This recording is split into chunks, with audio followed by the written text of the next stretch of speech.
म्हणजे मार्शल तर संपला, पण मृत्यूपूर्वी त्याने हे गुपित आपल्या वंशजांना सांगितले असेल किंवा यासंबंधी कुठे लिहून ठेवले असेल तर आणखी काही जण या खजिन्यामागे नक्कीच लागले असतील. मी सर्व ऐतिहासिक धागेदोरे एकमेकांशी जोडत म्हटलं. आणखी काही जण म्हणजे? मार्शलचे वंशज इंग्लंडवरून खजिन्याच्या शोधात येतील असं वाटतंय तुला? योगेशने विचारलं. नक्कीच, का नाही? ज्यांनी 150 वर्ष भारतभूमीचा कणनकण लुटला तो एवढा मोठा खजिना हातचा जाऊ देतील का? मी खात्रीने म्हटलं. म्हणजे आता फॉरेनर सुद्धा लागले का माझ्या खजिन्यामागे? साला हा खजिना आहे की सत्यनारायणाचा प्रसाद? कुणाकुणाला वाटू मी? याच हिशेबाने वाटेकरी वाढत राहिले ना तर प्रत्येकाच्या वाट्याला 50-50 रुपये येतील शेवटी. मला चायनीज खायला तरी पुरतील का ते? सचिन चिडून म्हणाला. पण त्याचं सारखं माझा खजिना म्हणणं त्या तरुणीला मात्र आवडत नव्हतं. तिच्या कपाळाला आठ्या पडत होत्या.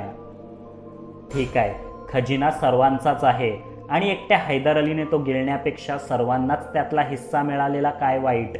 पण खजिन्याचा वाटा तुम्हाला मिळावा असं वाटत असेल तर तुला आम्ही सांगू तेच करावं लागेल. आहे कबूल? मी तिच्या पुढे प्रस्ताव ठेवला. तिने थोडा वेळ विचार केला. मग म्हटलं, सुरुवातीला तुम्हाला पाहिलं तेव्हा ही 9 मूर्खांची एक गँग आहे असंच मला वाटलं होतं. पण तुम्ही ज्या शिताफीने खजिन्याचा पाठलाग करत इथवर पोचलात ते पाहून I must say I was wrong. या जगात तो प्रचंड खजिना आजच्या घडीला कोणी शोधू शकत असेल तर ते तुम्हीच. मला तुमची ऑफर मान्य आहे, तिने म्हटलं.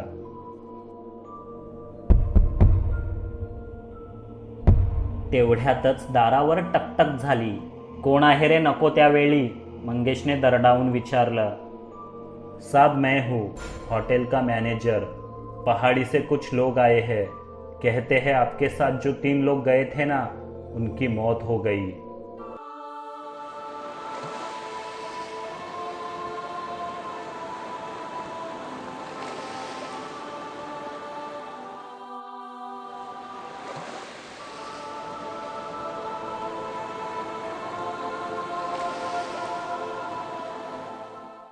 आम्ही लगेच दार उघडलं. त्या तरुणीला मात्र मागे त्यांच्या नजरेआडच राहायला सांगितलं. रात्रीच्या वेळी आमच्या बेडरूममध्ये एक तरुणी बघून त्यांना भलताच संशय आला असता. मुन्सियारी पहाडीवरून आलेल्या त्या लोकांशी बोललो. बातमी खरी होती. शंकर चाचा आणि दोन्ही गढवालींचा मृत्यू झाला होता. आमची पाठ फिरताच चोरट्यांनी सुवर्णमुद्रा लुटण्याच्या हेतूने त्यांच्यावर हल्ला केला. त्या तिघांनी प्रतिकार केला. हाणामारीत वर्मीघाव बसून तिघही ठार झाले. चोरटे सुवर्णमुद्रा घेऊन पसार झाले. हे ऐकून आम्हाला अतोनात दुःख झालं. खरंच खजिने शापित असतात. ते कुणाला कधीच लाभत नाहीत. त्यांच्या अंत्यसंस्कारासाठी जाणं गरजेचं होतं. म्हणून त्या माणसांना खाली थांबायला सांगून आम्ही तयारी करू लागलो. सर्वच्या सर्वजण जाऊन चालणार नव्हतं. किल्ली आणि पेटीसोबत कोणीतरी राहायला हवं. म्हणून पुन्हा सचिन, मंगेश, विशाल, विजय आणि ती तरुणी जिने आपलं नाव योगिनी असं सांगितलं त्यांनी खोलीवरच थांबायचं असं ठरलं. यती पहाडीवर शंकर चाचा आणि दोन्ही गढवालींसोबत धाडसी मोहीम उरकून परतलेलो आम्ही 5 जण त्यांच्या अंत्यसंस्काराला निघालो. तेव्हाच माझा फोन वाजला. तो हैदर अलीचा होता. त्याने कठोर आवाजात धमकावलं. प्रोफेसर, पुन्हा मला न सांगता माझ्या खजिन्यातील एकही मुद्रा कुणाला देऊ नकोस. आणि तुम्ही सोडून बाहेरच्या माणसांना खजिन्याबद्दल कळूही देऊ नकोस. नाहीतर त्यांच्यासोबतही तेच होईल जे आज त्या 3 पहाडींसोबत घडलंय. म्हणजे तू जाणून बुजून संपवलंस त्यांना? अरे मुलं बाळं असलेली चांगली माणसं होती ती. 20-25 सुवर्णमुद्रांची तुला इतकीच गरज होती तर आमच्या वाट्याला येणाऱ्या खजिन्यातून कापून घ्यायच्या होत्यास ना तू. त्यांना ठार मारायची काय गरज होती? मी चवताळून विचारलं. रागाच्या भरात निजामाला एकदम अरेतुरे केलेलं पाहून तो स्वतः आणि माझे मित्रही थरारले. खोलीत एकदम तणावपूर्ण शांतता पसरली. शांत रहा प्रोफेसर, फारच बोलतोस तू. खजिना ही गोष्टच अशी आहे की मागे फार साक्षीदार सोडून चालत नाही. पुढे असंख्य प्रतिस्पर्धी नाहीतर हिस्सेदार तयार होतात. त्यांच्या मृत्यूला तूच जबाबदार आहेस. तू त्यांची मदत घ्यायला नको होतीस. निजाम गुरगुरला. आलिशान रिसॉर्टमध्ये बसून हातात विस्कीचा ग्लास धरून सल्ला देणं ठीक आहे. इथे येऊन फक्त एकदा यती पहाड चढून बघ. नाही तुला पूर्वज आठवले तर सांग. कुणाचीही मदत न घेता माणूस नव्या ठिकाणी एक पत्ता शोधू शकत नाही आणि आम्ही ऐतिहासिक खजिना शोधावा असं वाटतंय तुला? मी भडकलो. मी शेवटचा इशारा देतोय तुला, शांत बस. खूप बोलतोयस तू. या शोधकार्यात तुम्ही आणखी कुणाची मदत घेतलीत तर मला असेच कठोर निर्णय घ्यावे लागतील. निजामाने धमकी दिली. कठोर निर्णय घ्यावे लागतील म्हणजे सर्वांची हत्या करणार तू?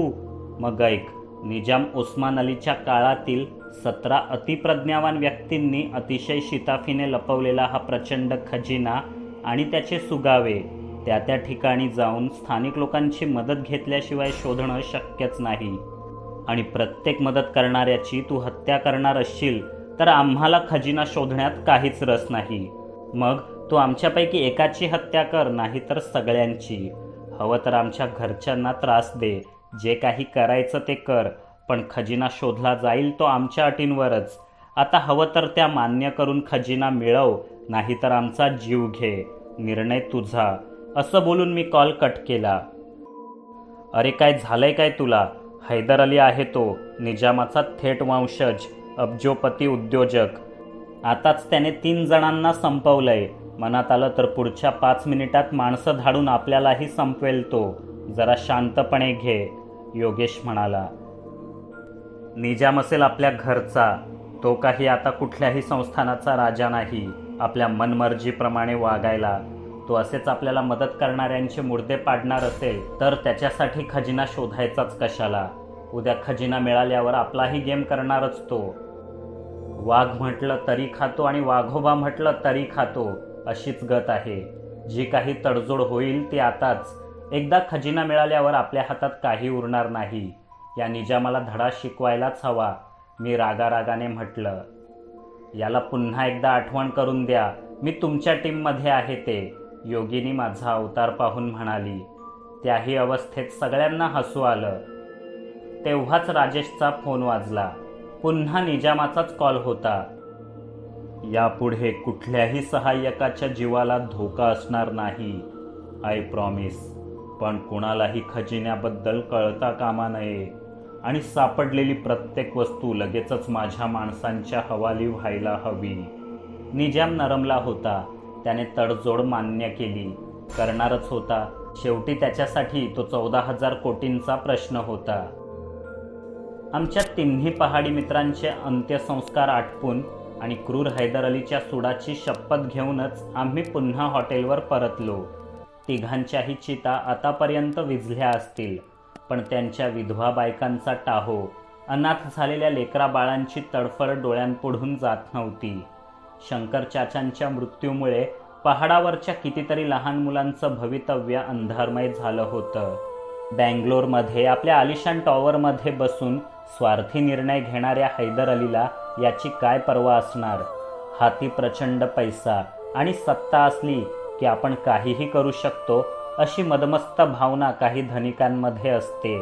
पण त्यांची ही मुजोरी आणि माजच त्यांना विनाशाकडे नेत असतो. हैदर अलीने आपल्या व्यक्तिगत आणि व्यावसायिक आयुष्यात अनेक हितशत्रूंचा सामना केला असेल. त्यांचा काटाही काढला असेल. म्हणूनच या 9 जणांकडून आपल्याला कुठलाही धोका नाही असे त्याला वाटले असेल. आधी खजिना शोधायचा आणि आमच्या जीवाला आता आणि भविष्यात निजामाकडून कुठलाच धोका नाही अशी खात्री झाल्यावरच तो त्याच्या हवाली करायचा असं ठरलं होतं. पण आता सगळं बदललं. त्या तिघांच्या चिता विझल्या असतील, पण सुडाची चिता मात्र धगधगत होती. माझ्याकडे आता नवा प्लॅन होता. हैदर अलीला शंका येऊ नये म्हणून खजिना शोधायचा, पण तो त्याच्या हाती लागू न देता त्याने आम्हाला किंवा इतर कोणालाही संपवायच्या आधी त्यालाच संपवायचं. अरे वेड लागलंय का तुला? भावनेच्या भरात निर्णय घेऊ नकोस. आपण हैदर अलीला मारण्याचं प्लॅनिंग करतोय याची थोडी जरी कुणकुण लागली ना त्याला तर तो खजिन्याच्या खड्ड्यातच आपल्याला गाडेल, सचिन म्हणाला. आपला कुठला निर्णय आपण भावनेच्या भरात घेतला नव्हता सांग. या भावना होत्या म्हणूनच स्वतःच्या जीवाची पर्वा न करता आम्ही तुझा जीव वाचवायला रुदरफोर्डच्या हिल हाऊसमध्ये घुसलो होतो ना, मी म्हटलं. तुम्ही अर्ध्या वाटेतून परतलात म्हणून तुम्हाला ठाऊक नाही, पण मुन्सियारीपासून यती पहाडावरील गुहेत पोचेपर्यंत शंकर चाचा आणि दोन्ही गडवालींनी आम्हाला नुकतंच चालू लागलेल्या लहान बाळाप्रमाणे सांभाळलं. ते सोबत नसते तर तिथपर्यंत जिवंत पोचणंही शक्य नव्हतं, राजेश म्हणाला. तुम्हाला जे काय करायचं ते करा, पण मला माझा जीव गमवायचा नाही. गावी आईबाबांनी माझ्यासाठी मुली बघायला सुरुवात केली आहे. यंदा कर्तव्य आहे बाबा मला, सचिनने गौप्यस्फोट केला. या धक्क्यातून सावरलो नसतानाच योगेशही लाजत लाजत म्हणाला, माझ्यासाठी तर शोधली पण मित्रांनो. दिवाळीत साखरपुडा आणि उन्हाळ्यात लग्न. दुसरा बॉम्बही फुटला. मी इतक्यात सांगणार नव्हतो, पण विषय निघालाच आहे तर सांगून टाकतो. मीही लग्न करायचं ठरवलंय. ही मोहीम संपली की लगेच. लव्ह मॅरेज आहे आमचं, तुम्ही ओळखताच तिला. बहुतेक कोर्ट मॅरेज करावं लागेल. तुम्ही यायचं बरं का सह्या करायला. विजयने सुतळी बॉम्ब फोडला. मी तर इथे येण्याआधीच गुपचूप लग्न उरकून आलोय. खजिन्याच्या मोहिमेसाठी लागणाऱ्या तांत्रिक प्रशिक्षणात आणि हिल हाऊसमध्ये सगळे गुंतले होते, म्हणून सांगायला वेळच मिळाला नाही. एका पाठोपाठ एक मोहिमा सुरू असतात आपल्या. तयारीला वेळच नव्हता. तिच्या घरचे मागे लागले होते. आधी लग्न करून घ्या, मग कुठे फिरायचं ते फिरा, म्हणून इथे येण्याआधी घाईघाईत उरकून घेतलं लग्न. ही मोहीम उरकून परतल्यावर पार्टीच देणार होतो तुम्हाला. किरणने हजाराची ताडामतुडी माळच लावली. पार्टी कशाला, डायरेक्ट बारशालाच बोलवायचं होतं ना साल्या, सचिन हसत हसत म्हणाला. मंगेशचे आधीच 2चे 4 हात झाले होते.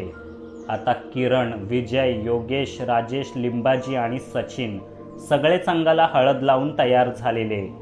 एकामागून एक सुटणाऱ्या आणि आकाशात जाऊन सप्तरंगांची उधळण करणाऱ्या फटाक्यांची आतिषबाजी आपल्या आसपास चालली आहे की काय असं वाटू लागलं. सगळे एकमेकांना आनंदाने शुभेच्छा देत होते, गळाभेट घेत होते. मलाही आनंद झाला. वेळ खरंच खूप मायावी आहे. आपण इतके मोठे कधी झालो.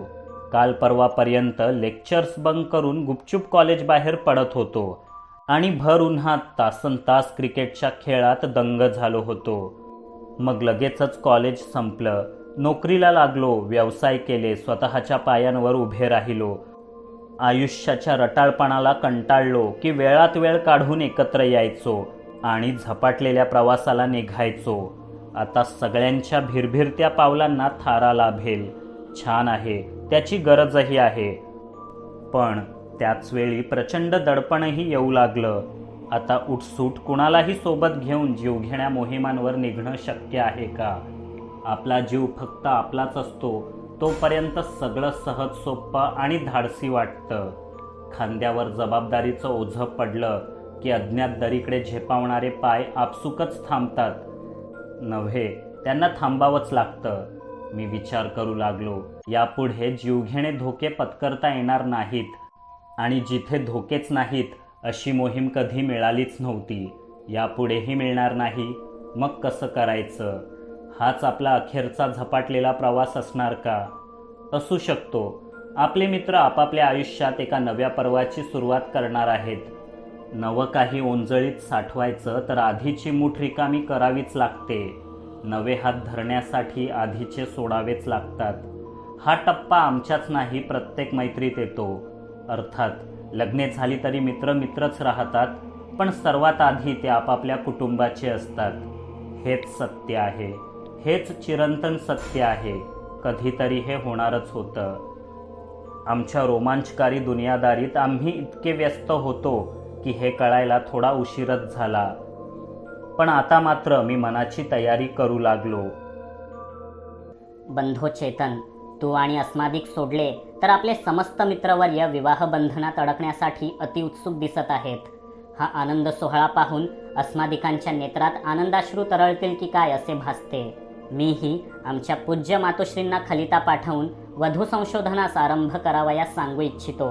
पण निजाम हैदर अली आणि या मोहिमांची अनिश्चितता अस्मादिकास भयावह भासते. मती गुंग झाली आहे. काय करावे? विशालने चिंतेच्या स्वरात विचारलं. काही काळजी करू नकोस मित्रा. खजिन्यापेक्षाही तुम्हाला हैदर अलीच्या क्रूर पंजातून सही सलामत बाहेर काढायचं यालाच माझं पहिलं प्राधान्य आहे. त्यासाठी आकाश पाताळ एक करायला लागलं तरी बेहत्तर. तू कर आईला फोन. पुढच्या वर्षी आम्ही सगळे तुझ्या लग्नात नाचत असू. मी आश्वासन दिलं. पण काळजात विनाकारण उठलेली हुरहुर शमता शमत नव्हती. आयुष्यात पहिल्यांदाच मला धाकधूक वाटत होती. सगळं काही नीट पार पडेल ना? उत्तरेतली मोहीम पार पडली. खजिन्याचा पुढचा धागाही मिळाला. आता निळ्या पैंजणात जडलेली पाचूची रत्ने शोधत आग्नेयाला निघायचं होतं. आम्ही भारताचा नकाशा काढला. निळे पैंजण म्हणजे पश्चिम बंगालचा उपसागर आणि पाचूची रत्ने म्हणजे त्यातील बेटे असा साधा सोपा अर्थ लागत होता.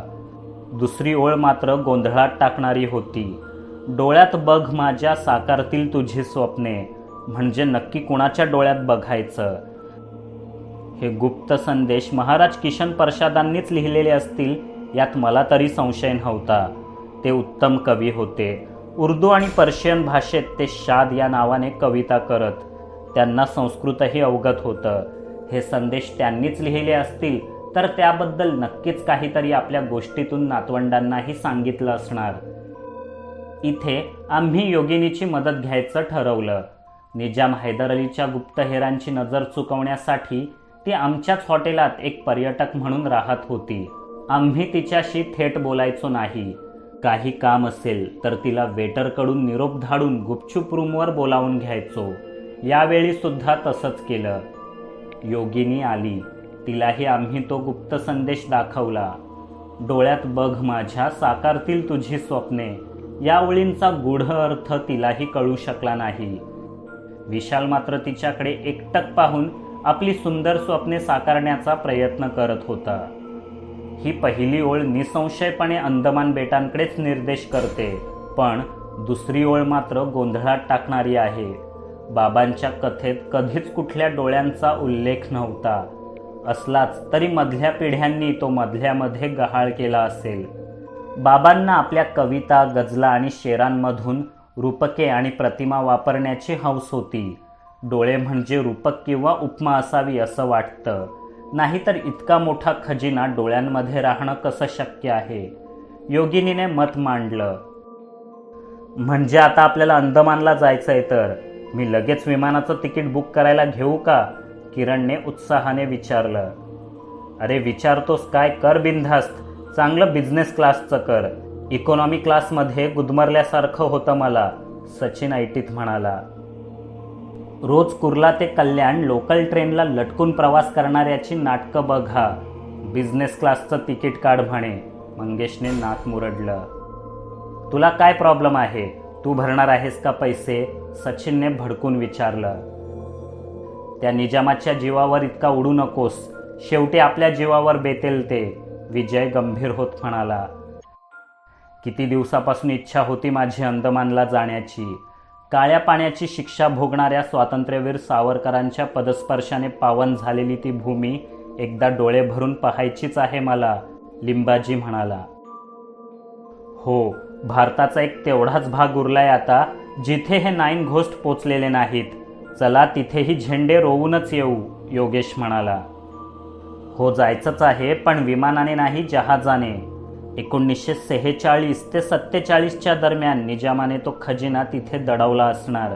इतका मोठा खजिना त्या काळी विमानाने नेणं शक्यच नव्हतं. आपण त्या दस्तावेजांचा आणखी थोडा अभ्यास करू. या काळात निजामाने अंदमानला काही सामान जहाजाने धाडलं होतं का? किती जहाजं धाडली? त्यांचा कप्तान कोण होता? जहाजात नेमकं काय होतं? ती अंदमानला कुठल्या बंदरावर उतरली? मग सामानाचं काय झालं? यापैकी एकाही प्रश्नाचं उत्तर सापडलं तरी आपण खजिन्याच्या अगदी जवळ पोचू, मी म्हटलं. ठीक आहे, जहाज तर जहाज. विमानात आपण याआधी सुद्धा बसलोय. लेकिन क्रूज का मजा ही कुछ और है यारो. चला लगेच बुकिंग करा.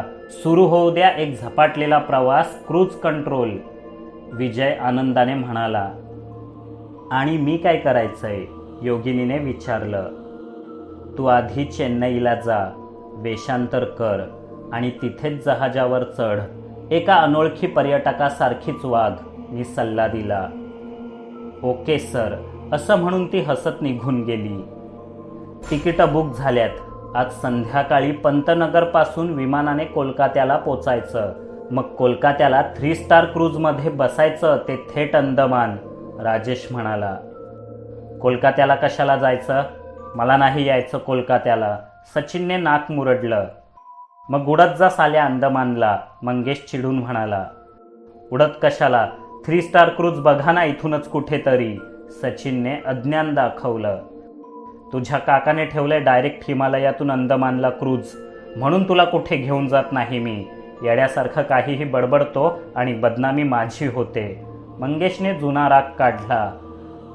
भांडण्यासाठी काहीतरी पॉइंट हवा, म्हणून सचिन नकाशात उत्तराखंडवरून थेट अंदमानला जहाज का जाऊ शकत नाही ते तपासू लागला. सकाळी आम्ही उत्तराखंडला होतो. रात्री कोलकात्याला पोचलो. बंदराजवळ रात्रीपुरतं एक हॉटेल बघितलं. 2 खोल्या बुक केल्या.